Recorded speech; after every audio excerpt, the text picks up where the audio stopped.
Сайн байцгаана үзэгчдээ Тэнгэрийн цэг мэдээлэл хөтөлбөрийн баасан гарагийн дугаарыг та бүхэндээ танилцуулъя.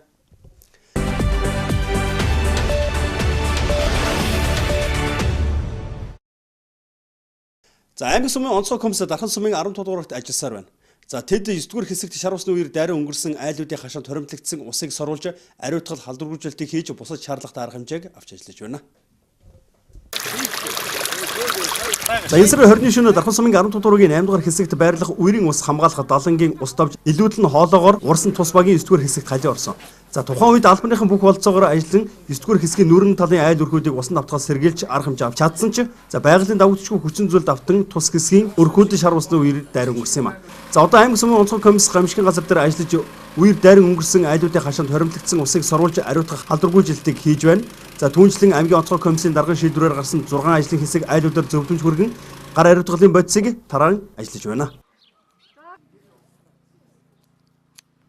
Өнөөдөр аймаг сумын онцгой комиссийн ажлын хэсгийн 15 дугаар дээр үүссэн нөхцөл байдалтай холбогдуулан нийт агуу үйлчилгээ дархан ус ууг хөвчөд компанитай хамтран айл өрхүүдийн хашаанд хоримтлагдсан үерийн усыг татаж гудмар сууг гарган зайлууллаа.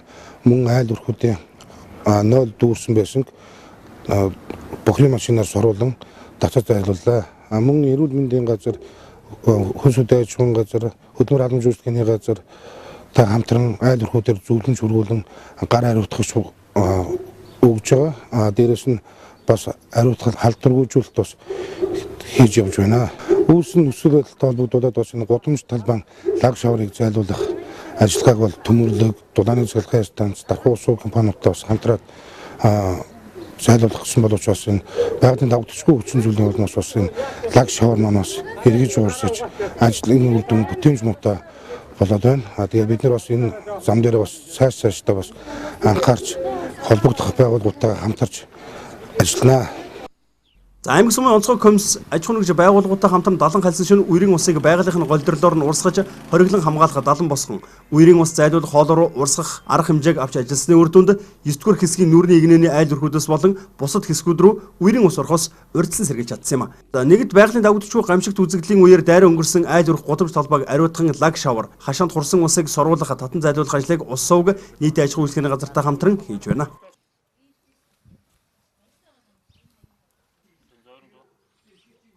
Дараагийн мэдээлэл хүргэе. Залуучдын гарааны бизнесийг дэмжих төслийн бүртгэл эхэлсэн байна. За шинэ санаа уралдуулж эхний байранд орсон залуус 10 сая төгрөгийн буцалтгүй тусламж авах юм. За дэлгэрэнгүй мэдээллийг аймгийн хөдөлмөр халамжийн үйлчлэгийн газраас өглөө. Швейцарын хөгжлийн агентлагийн санхүүжилтээр консалтинг группийн хэрэгжүүлж буй залуучуудын хөдөлмөр эрхлэлийг дэмжих төслийг хүрээнд залуучуудын гарааны бизнесийг дэмжих төсөл хэрэгжих гэж байна. За энэ хүрээнд залуучуудын гарааны бизнесийг дэмжих сургалт арга хэмжээг 3 дугаар сарын 30-наас 4 дугаар сарын 1-ний өдрүүдэд Дархуул аймгийн 15-аас 34 насны залуучуудын дунд зохион байгуулах гэж байна. За уг хөтөлбөрийг Монгол улсын гарааны бизнес, өнөөгийн байдлын судалгаа, олон улсын гарааны бизнесийг дэмжих загвар туршлага, манай улсад үйл ажиллагаа явуулж буй гарааны бизнесийг дэмждэг, холбогдох төрийн болон төрийн бас байгууллагуудыг хэрэгжүүлдэг хөтөлбөр үйл ажиллагаан дээр дүгнэлт хийсний үндсэн дээр орон нутагт гарааны бизнесийг хөгжүүлэх, тухайн аймгийн гарааны бизнесийн экосистемийг төлөвшүүлэх, залуучуудаар удирдуулсан гарааны бизнесүүдийг төрүүлэн гаргах, дэмжих, орон нутгийн залуучуудыг сургаж гарааны бизнес эрхлэх мэдлэг чадвартай сэтгхүүд болох зорилгоор гарааны бизнесийг дэмжих туршилтын хөтөлбөрийг хэрэгжүүлж байна. Шалгаруулалтанд гол анхаарах зүйлсийг дурдвал шийдэх гэж байгаа асуудлын талаар сайн ойлголт мэдлэгтэй байх, шинэ уламжлалт бус өвөрмөц санаа гаргасан байх, баг гишүүний илтгэл үнэмлэх мэдлэг чадвар хүсэл эрмэлзэл тодорхой байх юм байна. Сайн байцгаана уу, өнөөдрийн мэндийг хүргэе. За Швейцарын хөгжлийн агентлагийн GFA консалтинг компани за Монголын залуучдын хөдөлмөр эрхлэлтийг дэмжих Швейцарын хөгжлийн агентлагийн санхүүжилттэйгээр хийж байгаа энэ залуучдын гарааны бизнесийг дэмжих төсөл хөтөлбөр сургалт арга хэмжээ маань Дархуул аймагт 2 дахь удаа зохион байгуулагдаж байна. 3 сарын 26-ныг хүртэл онлайнаар бүртгэл явагдаж байгаа. Сонирхсан залуучууд байвал Дархан халамж гэсэн сайтаар ороод мэдээлэл аваад тэр линкийг аваад холбогдож бүртгүүлж болно. За энд ямар залуучууд оролцох вэ гэхээр 16-аас 34 насны залуучууд өөрсдийн шин санаагаа хэрэгжүүлэхээр энэ хөтөлбөрт оролцож болно.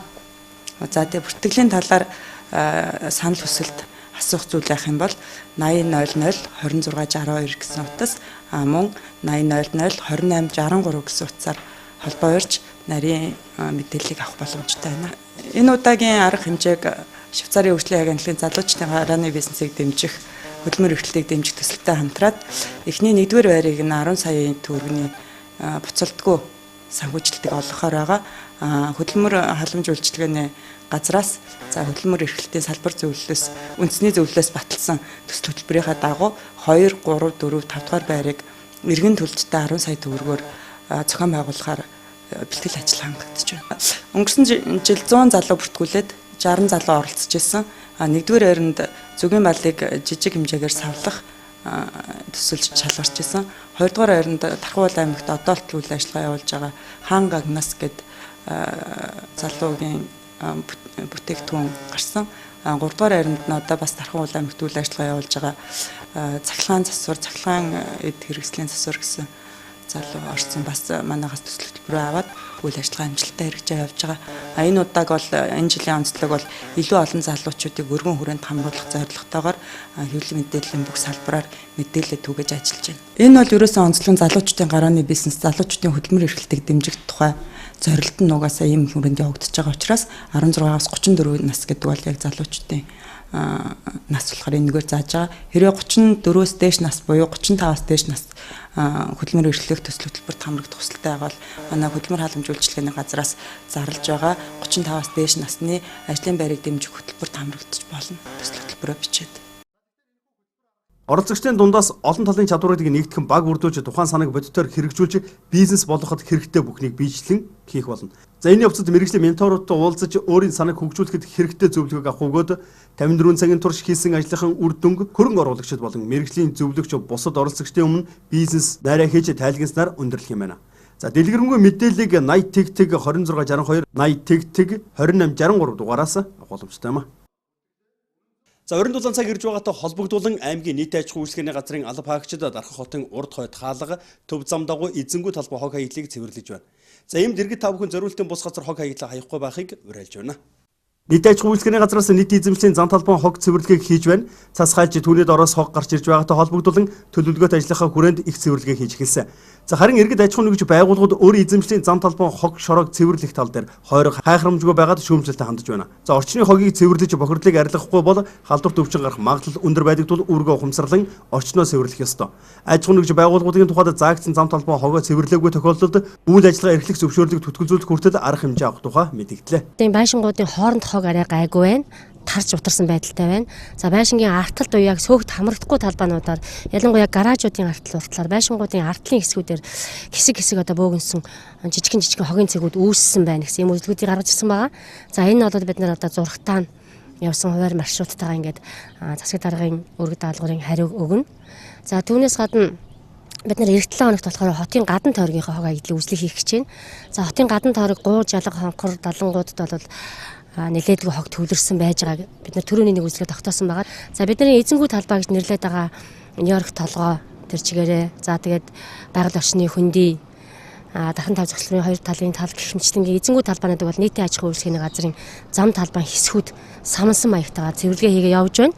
За өчигдөр хойд пост хүртэлх замыг зам талбайн хоёр хэсэг явж цэвэрлэгээ хийлээ. Өнөөдөр болохоор урд пост руу хоёр хэсэг одоо 40 гаруй хүмүүс самнсан байдалтай явж байна.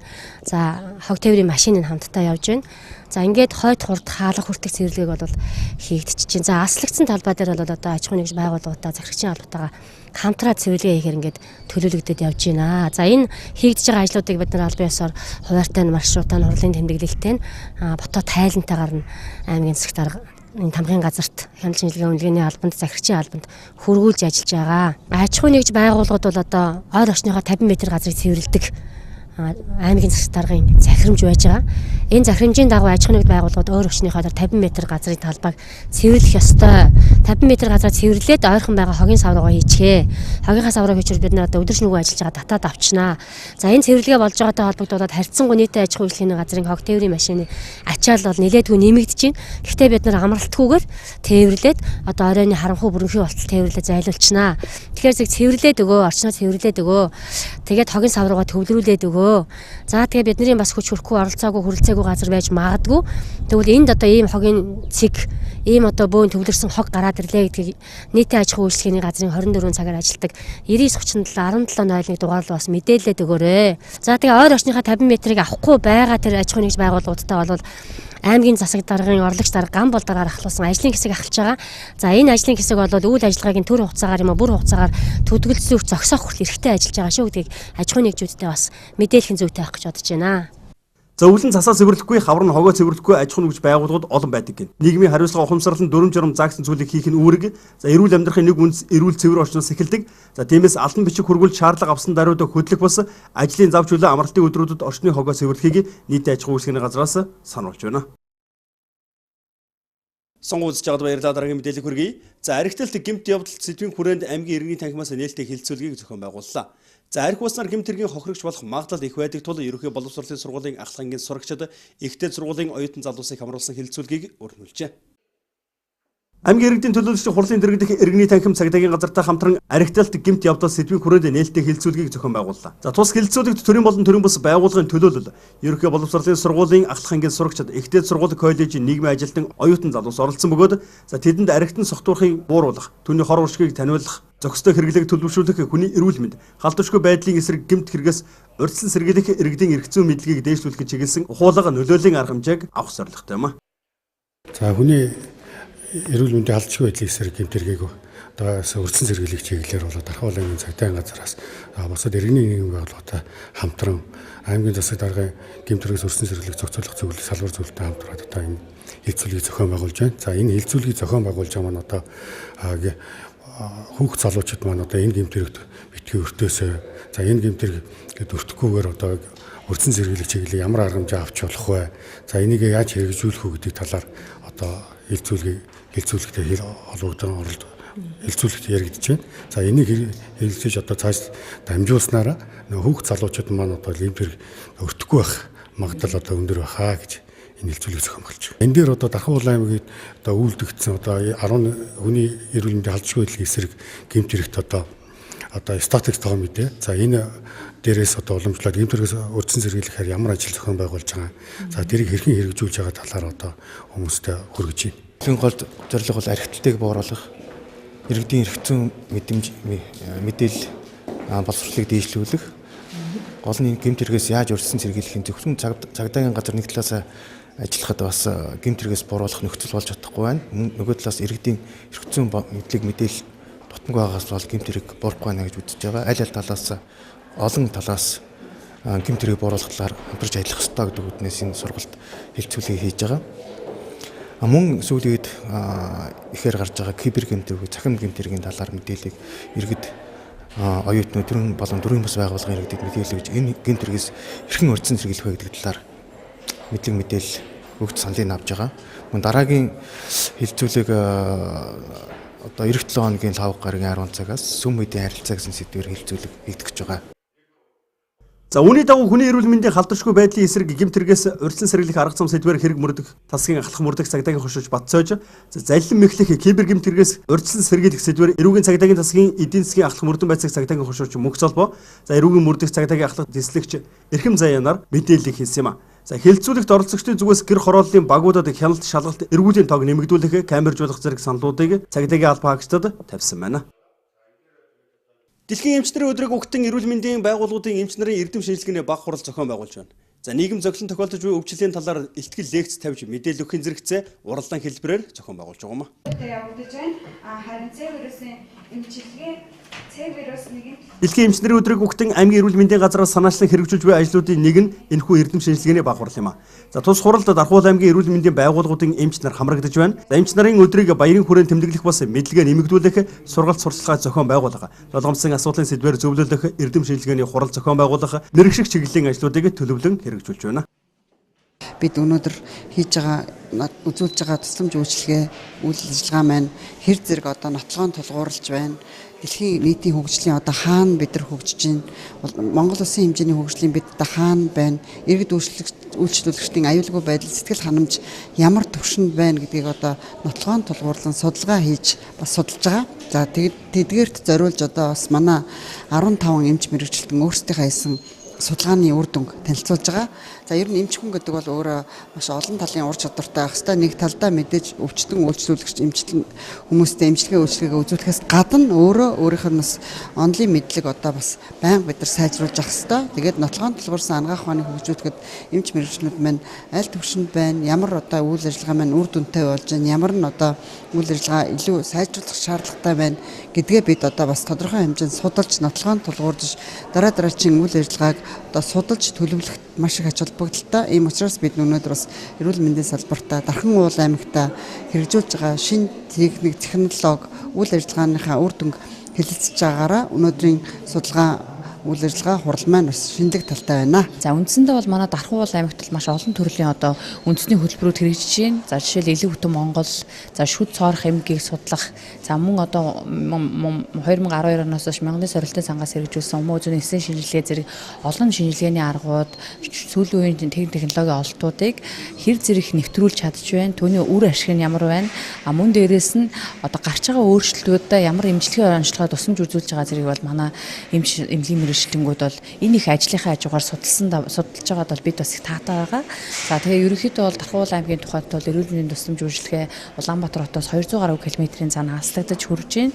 За энэ үднээсээ бол бас энэ их ажлын хажуугараас эрдэм судлалын ажил хийж байгаа нийт эм чимэлгийн ажилчтай бол маш их баярлалаа гэж хэлмээр байна. За эрдэм шинжилгээний ажил бол одоо эд дундаа явж байна. Маш олон одоо судлаачид энэ удаад бол 2 дугаар шатны шалгуулалтанд орсон байна. За энэ чиглэлээр бол нийгмийн эрүүл мэндийн чиглэл, эрүүл мэндийн тусламж үйлчилгээ, сүүлийн үед засгийн газраас хэрэгжүүлж байгаа төсөл хөтөлбөрийн хүрээнд хийгдэж байгаа бүх судалгааны ажлуудыг бол энэ танилцуулж байна.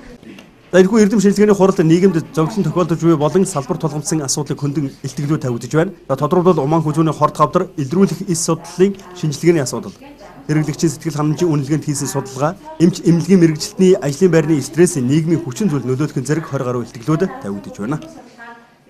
За өнөөдөр дэлхийн цаг уурчдын өдөр энэ сэдвээр бид зочинтой ярилцлаа. Мэдээллийн хөтөлбөр зочны цагаар үргэлжилж байна.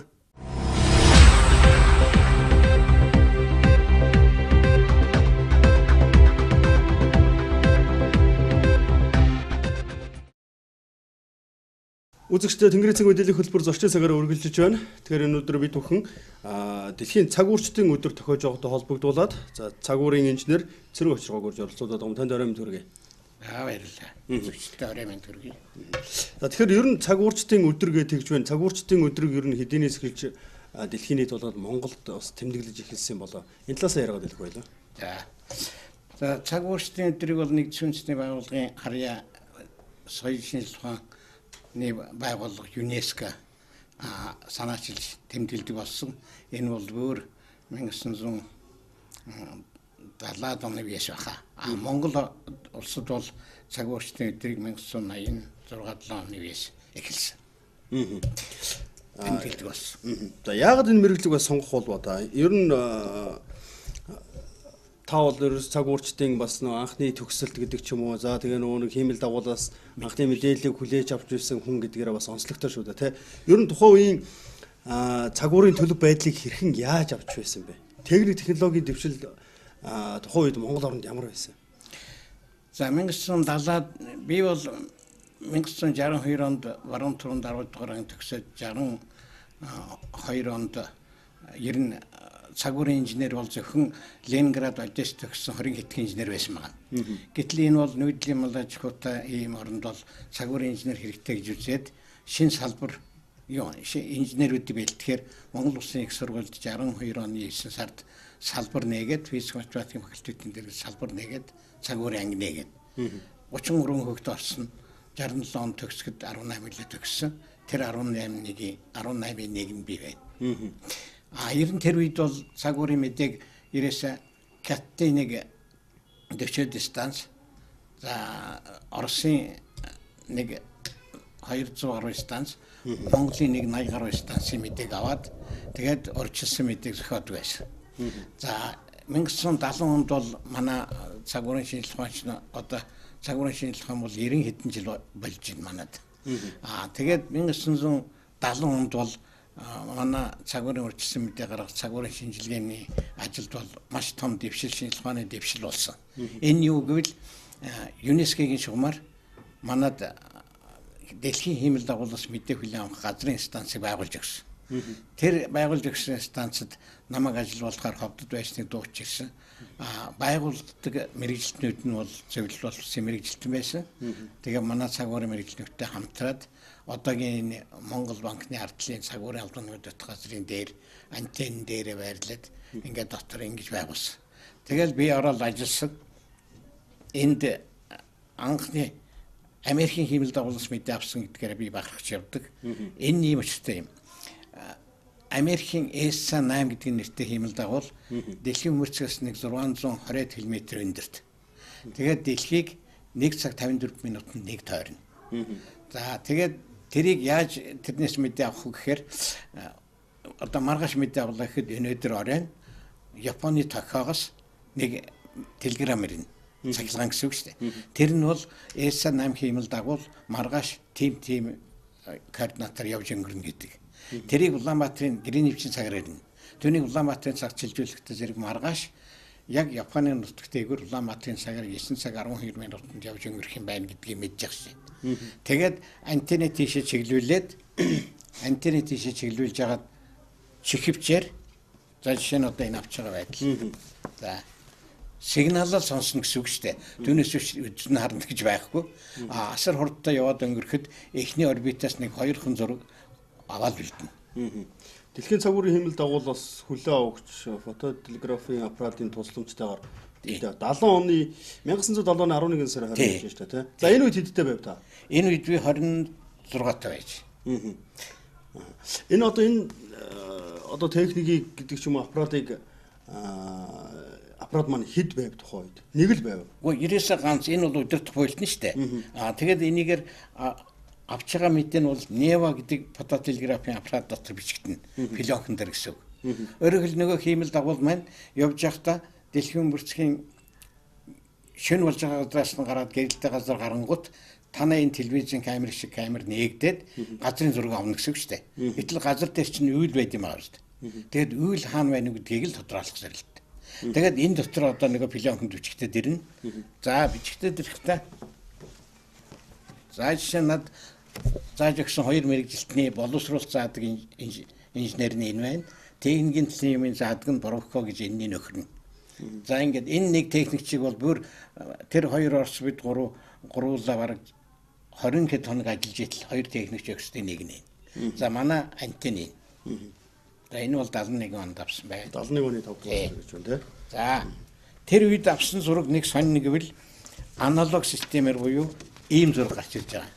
За энийг бол одоо жишээ нь Монгол орон хаана байна, байгаль нуур хаана байна мэддэгдэх аргагүй байгаа ч. За ийм бидүүлэг. За энэ бол аналог шүү дээ. За тэрийг ингээд яг хөтөл зэрэг энэ дотроос газар зүйн тэмдэгтийг олж хагаад би Монгол орон хаана байна уу гэдгийг олсон чинь энэ хавьж байгаа. За энэ зураг цаашаа. Нөгөө гişний. За Монгол орн бол энэ хавьд байна. Тухайлбал энэ циклоны үйл гэж хэлнэ энэ цагаан. Энэ цагаан үйл бол одоо баруун зүгийн нутгийг бараг бүгдийг хамраад төвийн нутг руу орж ирэх гэж байна. Тэгэл энийг аваачаал нөгөө урьдчилан мэдээ гаргадаг синоптикууд инженерүүдтэй өгтөө зэрэг циклоны үйл чинь булганы нутг руу бараг ороод ирж байна. Тэгэл маргааш ийшээ шилжиж штэ. Тэгэл урьдчилан мэдээ зохиох шээ. Хэд онд энэ зургийг зурсан байх вэ? Энэ 71 онд уу? Тий, Ноа гэдэг дагуулаас авсан байна. Энэ. За энэ ямар зураг вэ? За гэтэл тоон систем шилжээд бүр их сайхан болоод ирсэн чинь энэ хараа байгаль нуур тэр хэвээрээ нөгөө энэ өргөрөг уртраг тэр чигээрээ тэр энэ хараа энийг юм байна. Энэ бол такламаканы цол. За энийг адууны өмс шиг юм байгаа ч энэ бол гимлан уулан дээрх цаас. Энэ бол үйл энэ цагаан. Монголын нутаг тэр чигээрээ тэр байтугай бүр аймгаар нь зурцсан байгаа биз? Тийм байна. За энэ бол өөр сүүлийн үеийн одоо жишээлбэл 90 2009 онд авсан зураг багш шүү тийм. Оо тий 2009 он. Одоо ийм болтлоо хөгжсөн. Одоо харахад техник технологи нь бас хөгжөөд сайхан болж шүү дээ. Мэдээллийг авч байна. Тэгэхээр нэг хэсэг бол цагуурчд маань худлаа мэдээлдэг гэдэг ч юм уу. Ялангуяа завхунд их хүүтэрдэг завхны агаарын температур тосон цэглэлийн агаарын температурыг өвөлзөн хасаж хэлдэг. Иргэдийн сэтгхүүд одоо нөлөөлөх үс юм болдог гэдэг ч юм уу. Бороо орно гэсэн чинь бороо орсонгүй л гэдэг иймэрхүү юмуд яриад байдаг. Нөгөөтөгөр энэ зуны улиралд үйл буудаж бороо оруулдаг. Энэ нь үер усны гам шиг болгодог гэдэг ч юм уу ийм асуудал усаар яриад. Энэ үйл буудаад бороо орох яг тэр газар нь бороо оруулах тэр технологиг одоо яаж одоо гаргаж ирэх вэ? За яг ярих гэжсэн сэдв энэ 91-92 оноос эхлээд дэлхийд бол ерөөсөө үйл буудаж бороо оруулах, мөндөр сарниулах том аэродром дээр манд татчихсан байвал онгоц буухад аюултай шүү дээ. Тэрийг арилгах гэдэг бол бүр бараг 70-аад оны үеэс эхэлсэн. Монголд болтол зэрэг 91-92 оны үед үйл буудаж бороо оруулах ажил эхэлсэн. За тэр нь юу гэвэл хурын шим гэдэг эрдэмчилгээний төв байгуулад тэр төв бол цагуурын инженерүүдтэй за бууддаг буугийн батлан хамгаалахын яамнаас өгөөд зенитийн 37 мм-ийн их бүү. Суманд бол нэг эдийн ногоо юм байдیں۔ Тэрийг бол хятадаас нийлүүлнэ. За ингээд буудлах юм. За энийг хүмүүс ирээсээ ойлгодгүй юм. Ялангуяа гүн цагуурч одоо ямар хаашаа хурамст тэнгэр хангаатай галт зэвсгээр хандаад гэх. Тийм биш. Энийг бол ирээсээ хөгжилтэй улс бүхэн одоо ялангуяа тэр ус үзэм тариалдаг. Тэгээ энэ улсууд бол аль хэзээ эзэмшсэн. За энэ бол яадаг гэхдээ зэрэг зенитийн 30 эхлээд Аредвил хатаар нөгөө үйлээ харна. Нөгөө үйл 36 децибелээс дээш чимээ услогтой буюу орхил их услогтой байх юм бол буутахад бороо оруулах магадлал нь их гэсэн үг байхгүй. Тийм үйлэнд буудана. За буутахад ийм ногоо юм байдгийг тэрний энэ зүрт нь конус хэлбэртэй эдийн жижигхэн тесрүүлэгч аваачаад ингээд иргэдэд оруулна. За ингээд лагатаар харж байгаад энэ азимутаар ингэж өглөний төвд нь буудана гэж. За тэгэл бууны яамнаас бол ирээсээ энэ тесрүүлэгч гарна. Тэр нь 9 минутын дараа бууны яамнаас гарсны дараа 9 секундын дараа. Бууны яамнаас гарсны дараа 9 секундын дараагаар үйлэн дотор очиод задарна. За тэгтээ зэрэг нөгөө салют таравахад нөгөө улаан ногоон гэрэл ингэ сарндаг штэ. Тэр шиг улаан ногоон гэрэл сарних биш харин бууны яамнаас гарсны дараа 9 секунд болоод задрахтаа Йодот мөнгө одоо химийн хичээлтэй болоотой бол явж. Йодот мөнгө гэдэг бодисын утааг аваачил үйлэнд хийж байгаа. За тэр утаа бол үйл гэдэг чинь одоо маш жижигхэн усан туслуудаас л үрдсэн байгаа шүү дээ. Тэгээ тусалж хөрөхгүй тийм тэрийг одоо кагуляцийн замаар гэдэг юм да одоо бөөгнөрүүлж өтгөрүүлээд эдийн дайны усан тусал болгоно. Тэгээ усан тусал болсон юм чинь газрын татах хүч нөлөөлөгөөр унна. Энэ нь бороо оруулж байгаагийн хэлбэр. Ийм юм. Тэнд би нэг 3 жил гэртэл локаторын инженерээр ажилласан. Тийм очиртай юм. Цагуурын дэвшил ерөнхийдөө яг өнөөдрийн байдлаар ямар хуу төвшөнд очсон байна гэж харж байна. Ер нь цагуурчд маань одоо худлаа мэдээлэлхэ байлаа гэдэг нэг юм сайхан мэдээлэл гараад байна шүү дээ. Одоо ер нь тэр худлаа мэдээлэл гэдэг ч юм уу энэ зүйл маань яг хуу техник технологийн юутай л холбоотой байсан болов уу? Одоо таны яриа дээр хаа байсан тэр одоо Японоос мэдээлэл аваад тэрийг ийм бүдүүвч зураг гаргаад ирж исэн байх шүү дээ, тий? Өөрөөр нөгөө хэмэл дагуулсан авсан мэдэн дотор одоо нөгөө координат нь ч мэдэгдэхгүй Монголын хаана байна ч мэдэгдэхгүй ийм аналог системээр гардаг байсан чинь бүр дэвшилттэй болоод бүр ийм байдалтай болж гарна гэдэг чинь дэвшил болж байгаа шүү дээ. За тийм учраас энэ ийм байгаа тохиолдолд одоо нөгөө цагуурын урьдчилсан мэдээ гаргаж байгаа улсууч нь улам нарийн гаргана да. За гэтэл хүмүүсүүд бол ингэж ярьдаг. Гэхдээ энэ 4 сар дээр ямар хөө байх бол цагаар гээд бөөгөөс асуудаг, энэ ламаас асуудаг гин тийм байж болохгүй. Одоо бол маш их сайхан болсон. Шинжлэх ухааны техникийн дэвшил гараад энд яаж нэгвэл мөн одоо жишээ нь энэ цагуурын урьдчилсан мэдээ гаргадаг ус цагуурын орчны шинжилгээний газар нэг том хэлтс байгаа, урьдчилсан мэдээлэл хэлтс. Энэ хэлтс бол одоо жишээ 6 хиймэл дагуулаас мэдээ аваад тэгээд өөр инстанцийн мэдээтэй харьцуулаад тэгээд хамгийн гол нь энэ мэдээг ингээ гаргахад 5 хоногийн урьдчилсан мэдээ бол ирээсээ циклоны үеийг бол судлаа хэлнэ гэж байхгүй. Харин нэг жаахан онцлогтой юм би. Зуны үед нэг үдээс хойш нэг бөөн хар үйл гараад нэг 10 хэдхэн минут аадар ороод өнгөрдөг штэ. За энэ конвекцийн үеийнээс орж байгаа. Циклоны үеийнээс биш. Энэнийг урьдчил мэдээлэхэд арай хэцүү. Гэхдээ л шинжлэх ухааны хөгжсөн юм чинь одоо бол ер нь ялангуяа цагуурын урьдчилсан мэдээ 3 хоногийн 5 хоногийн мэдээ бол тоочны хэлнэ. Бүр цаашаа сарын ихтэй зэрэг тойм болоо явчихдаг байхгүй. Өөрөөр хэлбэл төлөв байдлын тех төлөвтэй байна гэдэг. Тийм төлөвтэй байна гэх мэт. Тийм учраас ирээсээ хүн бол цагуурын мэдээг ашиглах л гэж ивэл яг тэр цагийн хөр дээр гардаг тэр мэдээг л ашиглаад ингэ ашиглах нь зүйтэй. За баярлалаа. Тэгэхээр бид нэр ярилцсан цаг үеийн ерөөхдөө өндөрлөө. Тэгээ бидний урилга хүлээн авч хүрэлцэн ирж бас энэ цагуурын талаар бас нэг сонирхолтой мэдээлэл өгсөн танд баярлалаа. Тэгээд төгсөлийн цөөх хормыг танд нээлттэй л дээ. За хүмүүсүүд яг бас нэг юм байд ба тэр сэтгэж байгаа нь буруу ч биш л дээ. Гүйрээс дархан Улаанбаатар гэх мэтийн том хотууд дээрх утааг тэр асар их олон тэрүүн төгрөг аваад зарцуулаад утааг арилгана гэж бүтэж байгаа юм байдгүй. Тийм учраас зарим хүмүүс ингэ сэтгэдэг байна.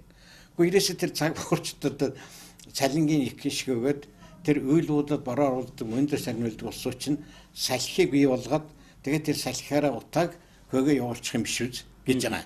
За тэр логикийн хувьд бол тэг сэтгэж болно. Гэхдээ шинжлэх ухаанд тэгж чадахгүй. Шинжлэх ухаанд нотлогдоогүй юм бол байдаг. Жишээлбэл газар хөдлөх гэдгийг цагуур үржилэн хэлж болохгүй. Одоо шинжлэх ухаанд тэр нэвтрээгүй. Хоёрдугаар тэг салхи үсгэж утааг арилгана гэсэн байхгүй. Усыг хэмлээр гаргаж авах гэсэн байхгүй байх жишээтэй. За тийм учраас цагуурын үзэгчдэд хэлэхэд цагуурын үржилсэн мэдээний ялангуяа тэр цагийн хөр дээр явдаг тэр нэг 5 хоногийн 3 хоногийн үржилсэн мэдээ энэ бол энийг л ашигла амьдралдаа гэж хэлэхээр байна. За баярлалаа үзэгчдээ. Тэнгэрийн цэг мэдээллийн хөтөлбөр зочны цагаараа та бүхэндээ хүрэлэн удаагийн зочны цагаараа бид өхөн цагуурын инженер Цэрэн Өчргөөг урьж оролцууллаа. Бидний ярилцлаганд анхаарал хандуулсан та бүхэндээ баярлалаа. Үргэлжлүүлэн мэдээллийн хөтөлбөрөөр хүлээн авч үзсэн.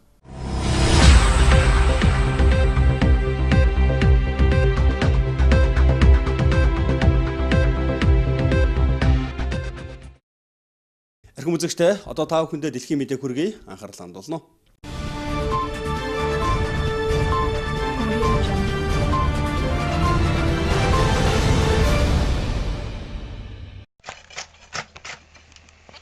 Английн археологчид шавжны өв эцгийг олжээ. Археологчид дайн усын харьяа, Гирланд арлын орчмоос орчин үеийн Аалз болон зарим шавжны 15 өв эцгийнхэн чулуутсан тархийг олсон байна. Үүнээс хацуу биеийнхэн зарим хэсгийг ч олсон бөгөөд эдгээр нь 500 сая жилийн өмнөх зүйлс юм. Тус судалгааны ажлыг хийсэн Английн Бристол их сургуулийн судлаачид амьтдын зарим нь толгоон дээр 2 урт дайвар эрэхтэн 11 намраа далууч богино урт сүлтэй байсан болохыг тогтоосон байна. Хиймэл оюун ухааны тусламжтай 6000 төрлийн вирусыг шинээр нээжээ. Эрдэмтэд хиймэл оюун ухааны тусламжтайгаар вирусын төрөл зүйлийг уламжлалт аргаас илүү хурдтайгаар илрүүлэх боломжтой болжээ. Энэхүү нээлт нь эрүүл мэндийн салбарын хөгжил болон хүний эрүүл мэндэд тун чухал нөлөө үзүүлэх юм а. Байгаль сэтгүүлд нийтлэгдсэн ажлын тайлан 7 хоногийн өмнө Америкийн нэгдсэн улсын эрчим хүчний яамны харьяа геономын хамтарсан судалгааны институтын зохион байгуулсан уулзалтын үеэр танилцуулжээ. Судалгааны багийн гишүүн Саймон Рокс инновирус дээр хийсэн судалгааны ажлыг тайлхинсан юм. За инновирус гэдэг нь бактерийг өвчлүүлдэг тун чухал төрөл зүйлийн вирус бөгөөд хүнд шууд халдахгүй боловч эрүүл мэндэд аюул учруулах эрсдэлтэй юм а. За жишээлбэл холиор өвчний бактери хэрвээ инновирусээр халдварлвал илүү хор хөнөөлтөө болдог байна. За хиймэл оюун ухааны хувьд алгоритмд их хэмжээний мэдээлэл өгч хоорондын уялдаа холбоог нь судалж түүнээсээ суралцах зарчмаар ажиллана. За ингээд гений материалд үндэслэн төрөл зүйлсийг ялгсан юм а.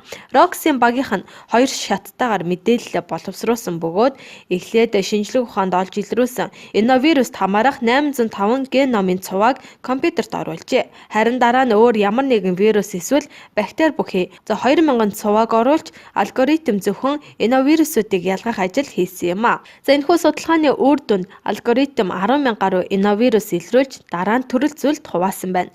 Роксийн багийнхан судалгааны ажлаа эхлэхээс өмнө хүн төрөлхтөнд 100 гаруй төрлийн инновирусыг илрүүлсэн байсан бол хиймэл оюун ухаан өмнө нь мэдэгдэж байгаагүй 6000 төрлийн инновирусыг илрүүлсэн юм а. Зэвсэггүй хар арьс залууг цагдаа нар 20 удаа буудан хөнөөжээ. Калифорни мужийн Сакраменто хотын цагдаа нар 22 настай залуугийн гар утсыг зэвсэг гэж бодсон учраас 20 удаа гаал нээж амийг нь хөнөөжээ. Цагдаагийн газарт нэгийн этгээд машинуудын цонх хагалж байна гэх дуудлагын дагуу алпагчид Стефан Кларкийн гэрийн гадаа ирсэн гэн. Энэ үеэр гэрийнхэн хашаараа өсөрч орсон Кларкийг цагдаа нараас зогтож байна гэж үзээд араас нь хөөжээ. Цагдаагийн нисдэг тэрэгний бичлэгт айлын хашаа цагдаараас гүйж гарч буй залуу харагдах бөгөөд за түүнийг дөнгөж сая цонх хаглаад өмнө зүгийг чиглэж байна хэмээн диспетчер тайлбарлах юм а. За өчигшийн 21 цаг 30 минутын үед цагдаа нар түүнийг замд нь тосож барьсан бөгөөд гартаа байсан зүйлээрээ ямар нэгэн үйлдэл хийх гэж байна хэмээн сэжигсэн учраас шууд гал нээсэн байна. За 2 цагдаагийн албаагч тус бүр 10 удаа гал нээсэнг нь улмаар гал нээхийг сонссон Кларкийн эмээ өвөө хэр шууд газар хэвтэж хэсэг хугацааны дараа хөшгөө нээхэд ач хүнд газар хэвтэж байсан юм а. Цагдаа нар түүнийг зэвсэгтэй байсан хэмээн үздсэн боловч дараа нь ямар ч зэвсэг олдоогүй бөгөөд ердөө гар утсал барьсан байжээ. За гэхдээ Сакраменто хотын дарга Дарил Штенберг Кларкийн өхөлтэй холбоотой асуудалд яаран дүгнэлт хийх хэрэггүй. Бид мөрдөн шалгах ажиллагаа дуусах хүртэл хүлээх ёстой хэмээн иргэддээ сануулсан байна. Тэрээр хүний амь эрсдэнэ гэдэг аимшигтай зүйл, ийм харамсалтай зүйл болсонд гүний харамсаж түүний гэр бүлийнх нь туулж буй зовлон төсөөлж чадахгүй байна гэжээ. Кларк 1 болон 3 айтай 2 хүүтэй байсан бөгөөд эмээ нь оршуулгын зардлыг нь олох гэж олон нийтээс тусламж гуйсан байна. Түүний 25 настай Стеванти бид зөвхөн шудраг ёсноос гадна үнэн мөнийг олоосоо гэж л хүсэж бурханд залбирж байна хэмээн дурдсан байна.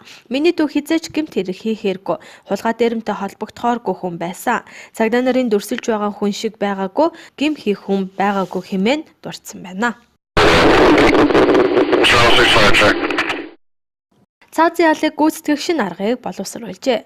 Цаазын ял буюу ялын дээд хэмжээг гүйцэтгэхэд азот ашиглахыг зөвшөөрсөн хуулийг Америк нэгдсэн улсын Алабама мужи улсын төлөөлөгчдийн танхим сайшаан баталжээ. За энэ тухай VHNT 19 захим хуудас мэдээлсэн байна. Энэ аргыг урд өмнө ашиглаж байгаагүй бөгөөд өхлийн тариа хийх боломжгүй үед энэ аргыг ашиглах юм а. За энэ нь зүгээр л нойрсуулдаг учраас хурдан өвдөлтгүй бөгөөд илүү хүмүүнлэг арга болж байгаа хэмээн Америк нэгдсэн улсын бүгд найрамдах намын гишүүн Жим Хил мэдэгджээ.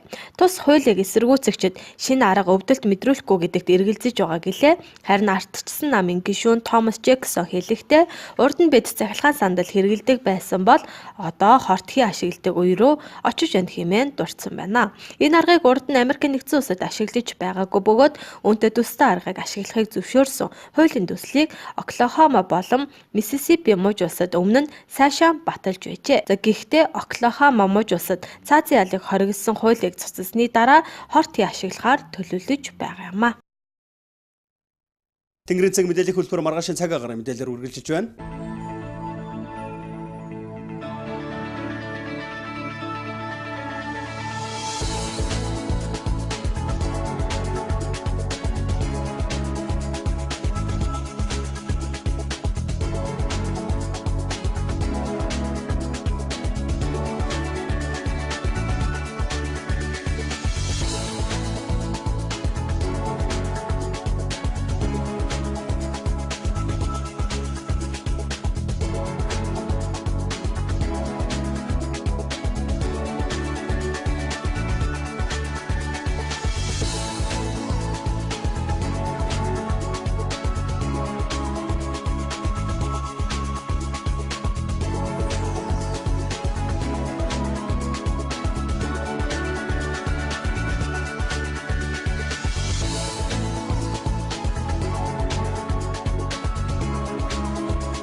Эрхэм үзэгчдээ Тэнгэрийн цаг мэдээллийн хөлбөрийн баасан гарагийн дугаартай хамт байсан үзэгч та бүхэндээ баярлалаа. Амралтын өдрүүд тань ая тухтай сайхан өнгөрөх болтугай баяртай үзэгчдээ.